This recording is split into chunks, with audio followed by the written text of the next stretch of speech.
Hari ini aku mau bahas mengenai pola asuh anak yang baik untuk ibu yang bekerja.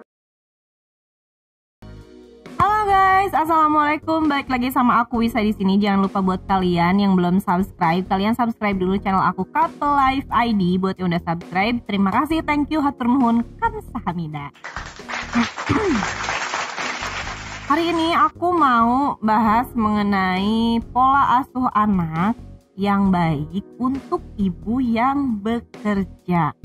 Jadi kan sebenarnya ibu yang bekerja itu adalah sebuah pilihan. Ya kan, mungkin keinginannya semua ibu-ibu juga memang mendampingi anak ya.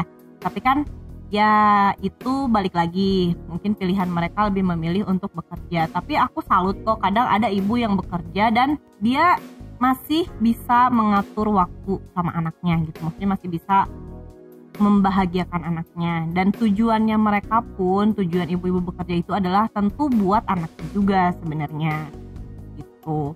Jadi seorang ibu bekerja itu yang penting si anak tidak merasa kehilangan sosoknya. Jadi ada beberapa pola asuh yang bisa diterapin buat ibu-ibu yang bekerja. Yang pertama nih, tentu aja menyediakan waktu buat si anak. Jadi waktu khusus, misalnya ibu bekerja biasanya dari Senin sampai Jumat kan ya. Terus biasanya kan baru pulang pasti sore hari. Mungkin di malam hari bisa sedikit bercerita dengan anak gitu. Atau misalnya di weekend itu memberikan waktu menemani bermain atau belajar, apapun itu. Pokoknya menyediakan waktu khusus aja buat anak. Yang kedua nih, meskipun ibu bekerja, PR ibu adalah bagaimana membuat si anak selalu dekat. Jadi walaupun jarang ketemu, tapi tetap bondingnya ibu dan anak itu harus tetap ada. Jadi gimana pun caranya harus tetap membangun hubungan baik antara ibu dan anak ya. Jadi memberikan perhatian dan juga memberikan pengertian tentunya buat si anak. Terus juga jangan sampai melampiaskan kesalahan atau kemarahan pada anak. Misalnya, ibu bekerja pasti pulang ke rumah ya. Biasanya tuh yang bekerja tuh kan bawa pekerjaan ke rumah. Atau misalnya, ya kita kan nggak tahu situasi di kantor seperti apa. Terus kita jadi bad mood. Terus kita jadi marah-marahnya dilemparin ke anak gitu. Jangan sampai kayak gitu. Jadi jangankan ibu bekerja ya, kadang-kadang ibu rumah tangga pun ya saya sendiri gitu. Kadang-kadang ada ada hal yang kayak ini secara tidak sengaja melampiaskan kemarahan ke anak gitu. Dan memang itu sebenarnya tidak boleh dilakukan ya, karena ya menjaga perasaan si anak juga sebenarnya. Memberi pengasuh yang baik. Biasanya ibu-ibu bekerja, ibunya bekerja, bapaknya bekerja, terus misalnya jauh dari keluarga. Atau misalnya kita tinggal hanya di kota yang jauh dari ayah, jauh dari ibu, jauh dari keluarga suami. Atau misalnya memang ditugaskan untuk nggak ada sanak saudara sama sekali. Jadi harus mencari pengasuh dong otomatis. Jadi carilah pengasuh yang baik, yang aman, yang nyaman bagi si anak. Terus juga memiliki pengasuh yang bisa membantu mengawasi dan mendidik si anak juga kalau bisa gitu. Ya sekarang kan sebenarnya udah canggih ya teknologi. Kalaupun kita punya pengasuh, diusahakan di rumah berarti kita memberi pengasuh yang baik. Nah ini memang di zaman sekarang sih sebenarnya susah ya nyari pengasuh yang baik, yang sayang sama anak, benar-benar sayang tuh memang susah.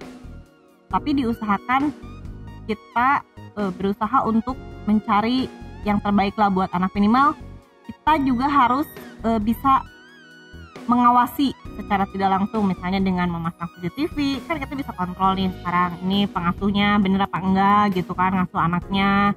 Atau misalnya ini si pengasuh kita tuh bener nggak gitu mendidik si anak kita nih, atau misalnya ngasih apa ya, mengawasi si anaknya bener apa enggak gitu.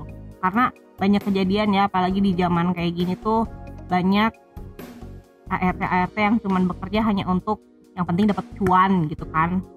Bekerjanya ya suka-suka dia aja, banyak yang kayak gitu. Tapi mudah-mudahan buat ibu-ibu yang bekerja, biasanya dilemanya itu adalah yaitu nyari pengasuh buat si anak, biasanya itu. Karena beberapa pengalaman teman-temanku aja gitu, yang misalnya dianya bekerja, suaminya bekerja, terus jauh dari keluarga, itu biasanya yang mereka khawatirin tuh adalah pengasuhnya gitu. Takutnya si pengasuhnya ini nggak bener ngurusin anaknya gitu.